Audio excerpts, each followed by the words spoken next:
Thank you for joining us today, guys. Today we are joined by Alexis Kingsbury and excited for him to share a little bit about his perspective all the way from England today. So excited to hear your story, Alexis. Do you mind introducing yourself to the audience? Yeah, sure. No, it's great to be here. So I'm I suppose, serial entrepreneur. I've set up various businesses over the last, I think it works out as 24 years, which is terrifying.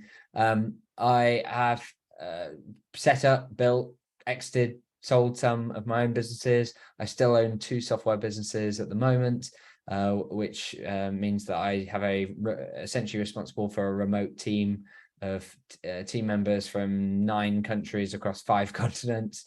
We work with over 550 organizations around the world, including through one of my businesses, like well-known brands, and through another, we work with sort of smaller businesses in the early stages of kind of growing and scaling. Typically, everything that we do relates to helping businesses to grow and to work with less stress and be able to free up their time, reduce mistakes, and essentially work better. So I've got a variety of different businesses, but that's kind of what I'm passionate about, is how to make businesses work better. Did you always know you were going to be an entrepreneur? Kind of at what point was it like, yeah, that working for others doesn't work for me, and I know I'm always going to do my own thing? Yeah, so I think I probably did know I was always going to be an entrepreneur from about the age of like 12, 13 years old, when I was essentially running my own business, whether it was sweeping drives, washing cars, creating and selling newsletters. It wasn't long before I was creating my first website and doing banner advertising and so on. But back then I could never work out how to scale the business. So I did take jobs and I did go to university and tried again to start more businesses and still couldn't scale them beyond me. And so I became a management consultant, and have had multiple kind of jobs over that period as well. But then became a full-time management consultant, working with organizations like Honda and AstraZeneca and UK government and BP and so on. And it was there that I really learned, like, this is how you create a business that scales. You use people and processes. It's like it can't be only dependent on you. And so although I think I probably knew I was going to be entrepreneurial, it took so long for me to really work out how to grow a business beyond me. An embarrassing amount of time, really. And I easily could have just given up on that dream and just stayed as a consultant and just helped other businesses to do it. But deep down, I knew I needed to do it myself as well. How did you then take that insight to get into software?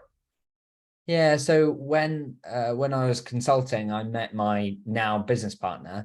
We were working in different practices in the same consulting firm. I was focused on processes and people challenges. He was on the kind of computer software and development side.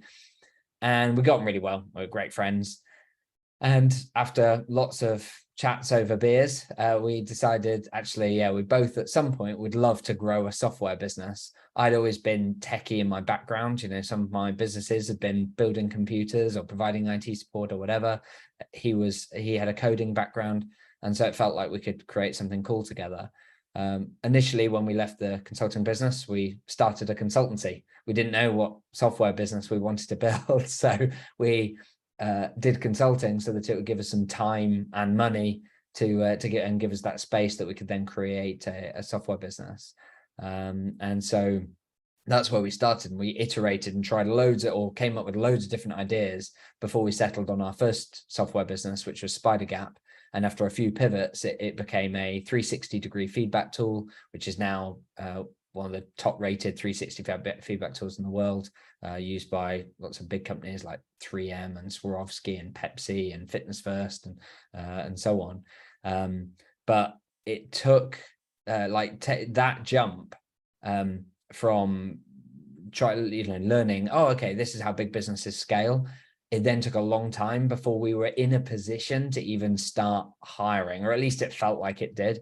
In the early days, I think I was sort of terrified of the cost of bringing people in, but knew that that's what needed to happen. But it took a while before we were kind of ready. And then when I did, we made so many mistakes when hiring and, you know, trying to scale. I remember the first salesperson I brought in, I thought, well, I'll bring in someone who's better at sales than me. And that's one of the things I've learned from some of my heroes like Richard Branson. Surround yourself with smarter people than you that can do it better than you. So I brought in a salesperson who had done £1 million of revenue in sales the previous year with another sort of HR software solution. And so I thought, oh, fantastic, they're going to come in and solve all of our problems. And so I didn't want to ruin the magic. I didn't give them, you know, any onboarding or training or guidance or processes or anything like that. I thought, let them identify what's needed, because I don't know what I'm doing by comparison. And so, you know, brought them in and waited. And after months decided this isn't changing. Like this, they're not even able to get the results I was getting. And sadly, as a result of that, we had to make that person, and then also by then a developer we'd hired, had to make them both redundant because we couldn't afford to carry on. And so we were back to square one, with me having to do the doing and the sales back in the business again, and feeling very hurt by the whole process, with a hole in the cash flow that needed to be filled before we could even reattempt it. But what I realized was that although I'd learned that the mistake I'd been making in the past was not bringing in people to do this work, the mistake I was making, hilariously, because I'd been a process consultant, was that I wasn't putting any of the process in place, I wasn't giving any of the guidance, and yet I was assuming that they would just bring in that experience and that knowledge and be able to do it all. And what I've learned is that actually experience can be great in terms of bringing in some of the skills, but it's massively overrated. Particularly when you're talking about some of those foundational level roles that you need in your business. Often the answer as an entrepreneur is work out what works, which is difficult. You know, what's the right product and market fit? What's the right price point? What's the right way to have the sales conversation, so on, but then turn that into something that can be repeated by someone else. And that was the mistake that I was initially making. And it wasn't until I overcame that I was able to then grow the business. Fascinating. As you were going through this journey and you got to that point where you figured out you needed process, you got the right people in, the company started to scale, obviously you landed large clients. There came a point where you were successful, right? And you didn't have to worry about roof over the head, food on the table. Yeah. What was your strategic framework then in terms of how you allocated capital, right? And this excess profit? You talked about, you know, some of the challenges and having to go back into the business because it wasn't there. How did that change once you had that coming in? Yeah, so once we kind of then revisited, once we were able to revisit hiring and had cash and had that capital to then reinvest there, we did, but much more cautiously. And in fact, if I could, you know, one of the mistakes that I think I made is too cautiously. I think because I was burned, and I think many business owners have been through this, right? You get burned by something, and so next time round you're so cautious that you almost prevent success. So when we were hired the next time round, I did do a good job of creating the onboarding and the guidance and the processes for the new joiner to follow, but I hired someone on 20 hours a week.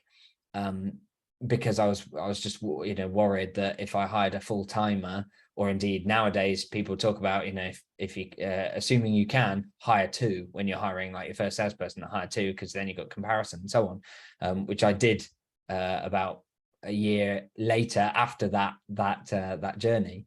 But even then, like, I still hadn't put in, although I'd put in the processes and the guidance around sales, I hadn't done it around management and engagement. And so as a result, like, we were doing a really bad job of supporting employees and making them feel like valued, engaged, empowered, like they were growing.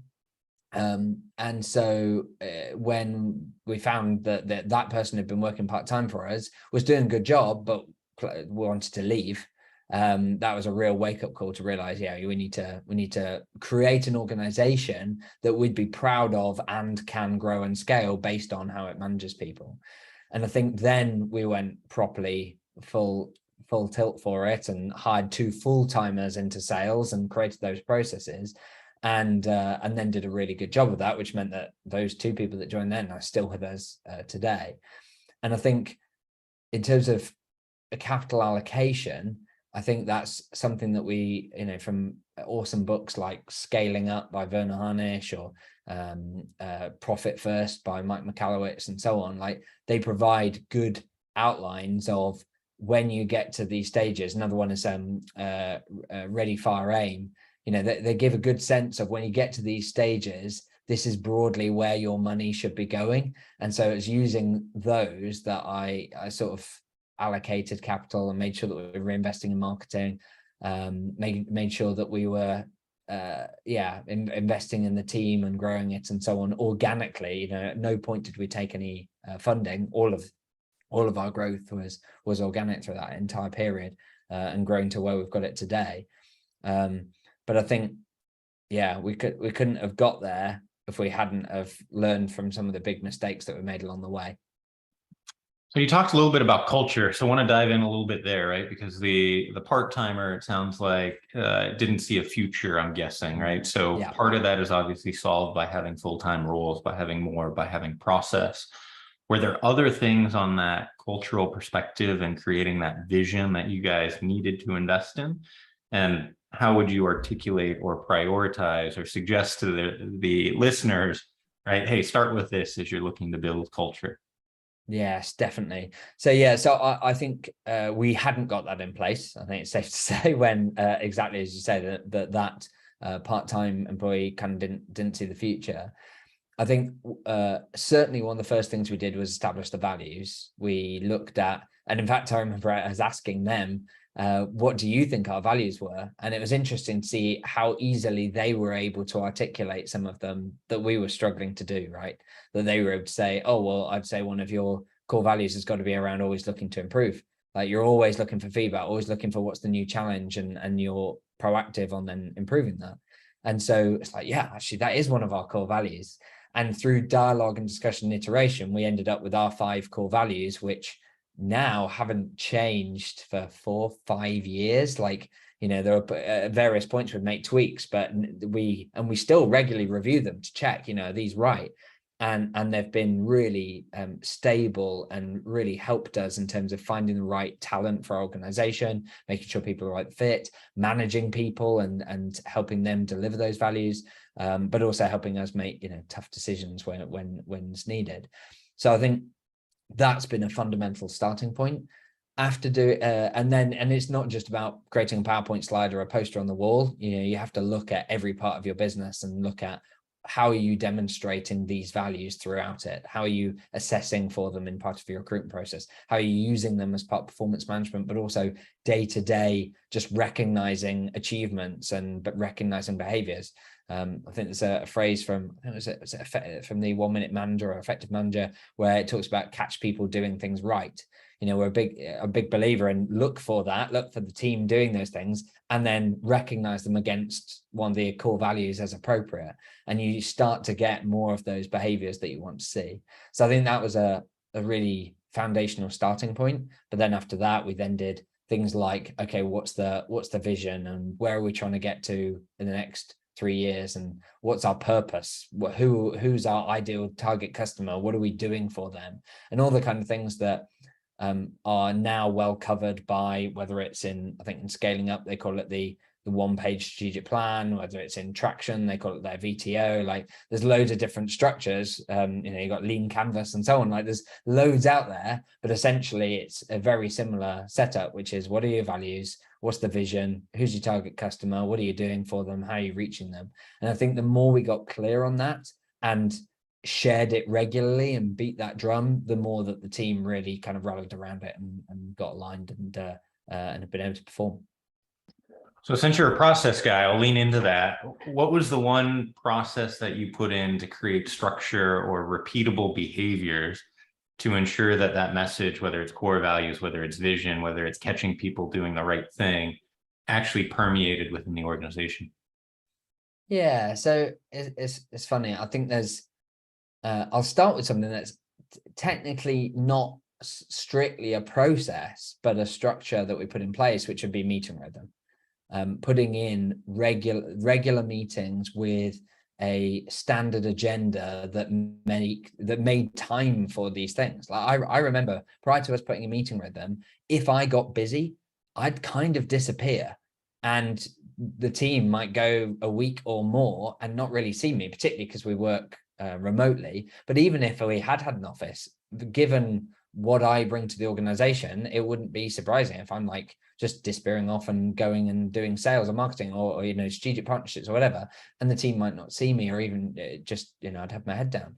And the problem with that is that, you know, it means that as a leader, I'm not repeating the same messages. I'm not identifying the blockers and helping them remove that. I'm not giving them recognition and all those sorts of things. So one of the first things to put in place was that meeting with them, that clarity of when are you going to see me? When are you going to get the opportunity to pick up issues? And when am I going to make sure that I'm making the time to recognize achievement or provide redirects and so on? So I think the first thing, technically not a process, but certainly a structure, was putting them in that meeting with them. I think in terms of then the processes that we put in place that are a bit more standard, you know, standard operating procedures, those kind of steps that you go through. Interestingly, I think performance reviews is something that most companies, employers, employees, managers massively undervalue. I think for a lot of businesses, they become this once a year tick box exercise. And yet they're one of the most powerful tools that a manager can have to help achieve the goals that they have in the organization. To the extent that we, for all of our staff across my multiple businesses, we all do quarterly performance reviews. Now, most people will like shudder at that thought, right? And yet, when we do performance reviews, it's often one of the, like for the employee, it's often their win. Like when they come on the daily huddle on the following day, it's often like a win that they'll share. It's like, oh, I had my performance review yesterday and it was fantastic. And here's why, and here's the impact. And for the manager, it's a really useful tool. And the reason is because rather than treating it as a tick box exercise, we have a step-by-step process that helps the manager get input and properly reflect, but also helps the employee to reflect, so that you can identify, firstly, the things that you're going to recognize that they're doing really well and you want them to continue doing. Secondly, what are the things that aren't going so well? And so help redirect those and address them. For example, maybe there's a core value that they've not been demonstrating consistently, or a target that's not being hit or whatever. So you can agree some actions. But thirdly, if things are going really well, you can identify what additional responsibilities that they could take on. So all of that, if you look at that from the manager's perspective, it means that firstly, they end up with if things are going like well and so on, then the employee is happy and feels recognized and so on. So big tick for manager. Secondly, if things aren't going so well, then the manager gets an opportunity to properly address that. So in so many businesses, I see people complain that, oh, you know, in our business, we never really manage people's performance and certainly never manage people out. And what I see as an impact of that is you keep your worst people and lose your best ones. Whereas even if you're not having to manage people out, and I'm finding that when we do this properly, you don't end up having to exit people because they make the improvements, they address the issues.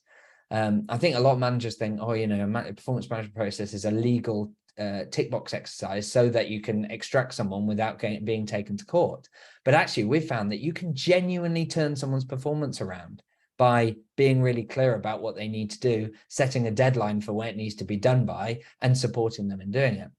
And so I think that's a really powerful thing for the manager, is like, either you're going to get better performance or that person's going to leave you. Great, win-win.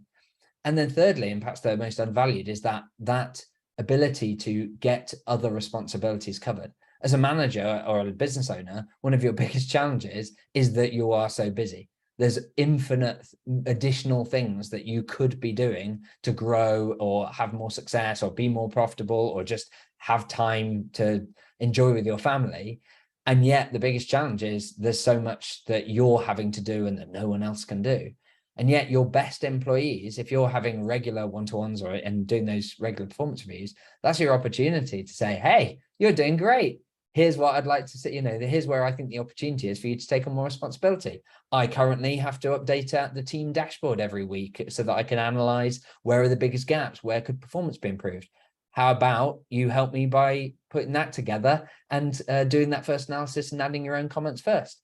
Like for that employee, that's an incredible opportunity to grow their ability. But for the manager, they're suddenly saving like 2 hours a week just do that one thing. So I'd say that's just one process, literally one like checklist that we have in our business that has such a huge impact on our ability to grow people, but also free ourselves up as business leaders, and has meant that personally, operationally, I'm no longer required in the day-to-day or even week-to-week of Spider my first software business, because I've been able to essentially repeat that process over and over and over, so that now I have a leadership team made up of people that I initially hired into lower level roles. But they've been able to develop into those roles really quickly, and now they run the business without me day to day, which meant that, for example, this year I was able to take a 6-week road trip with my family, traveling across Europe without needing to work. It's awesome when you get to that point and you've got that freedom, right? And you've got the choice to be like, okay, I want to do XYZ, but I don't have to be in the business, which is really cool. As you continued to grow, right? Obviously, investing in the culture and getting that right was kind of an imperative early on. As that was solved, right? You don't need to continue to throw cash at that, right? That kind of solves itself with a finite investment amount, right? Some priorities in terms of time. What came next, or where do you see yourself today in terms of the framework that you use in terms of where to apply that profitability? Yeah, so I'd say what came next was that once we'd got really good culture in place, and we've been doing a good job of delegating, we're doing a good job of documenting processes, handing them over to team members so that they could do them.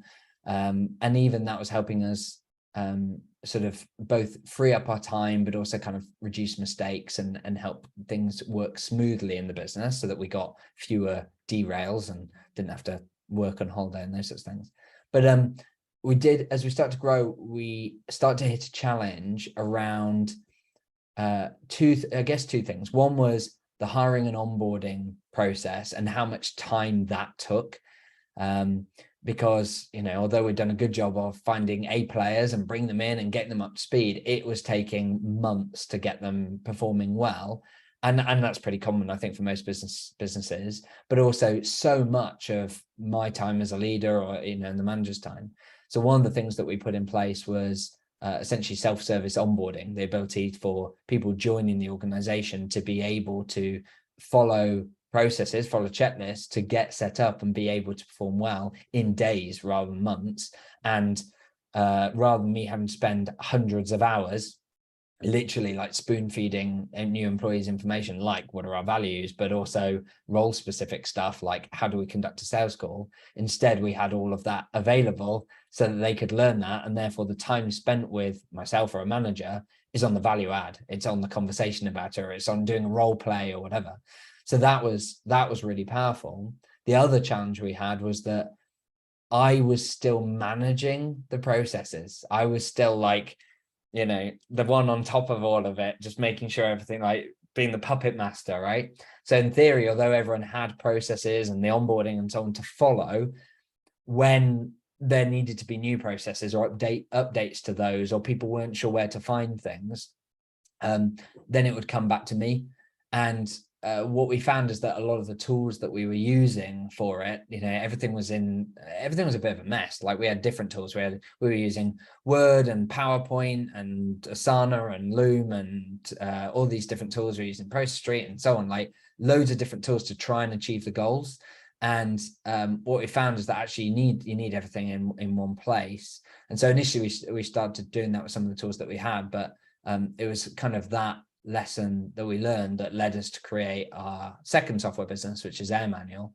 And that was really about us creating initially a platform for ourselves to be able to get our arms around this, but also not just having everything in one place, but make it easy for team members to be able to update the processes and see what needed doing and when, and see what needed updating and when, and who was responsible for it and who had been trained in it. And if someone followed the process, they could do it interactively and track where they were at, and that you could see where they were at. And so when we did that changed things, because I suddenly went from being the puppet master manager of it to being able to empower the team to do it themselves. So as a result, suddenly you've got like the finance team have got their fortnightly meeting, and as part of that, they review their process dashboard and they can see here's all the things that need doing and which ones are overdue and who's responsible for that. And so no longer do I need to manage that, which is just as well, because I was starting to make a lot of mistakes, some very, very expensive ones.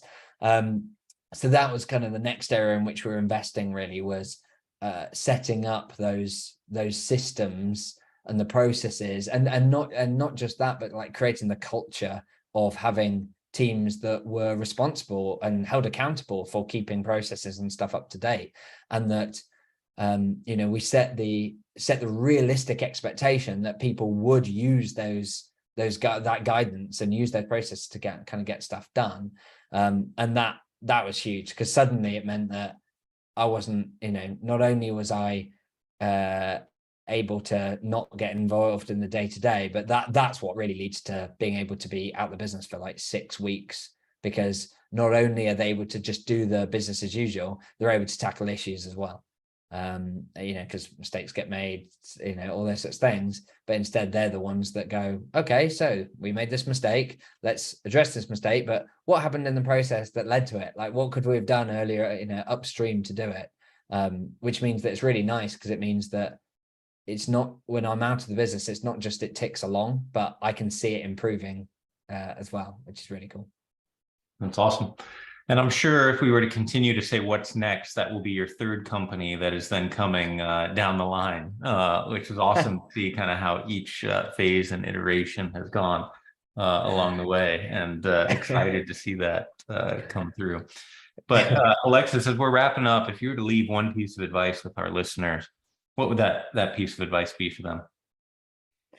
I think there's so much awesome advice that I've received over the many years now that I've been either in business or helping other businesses.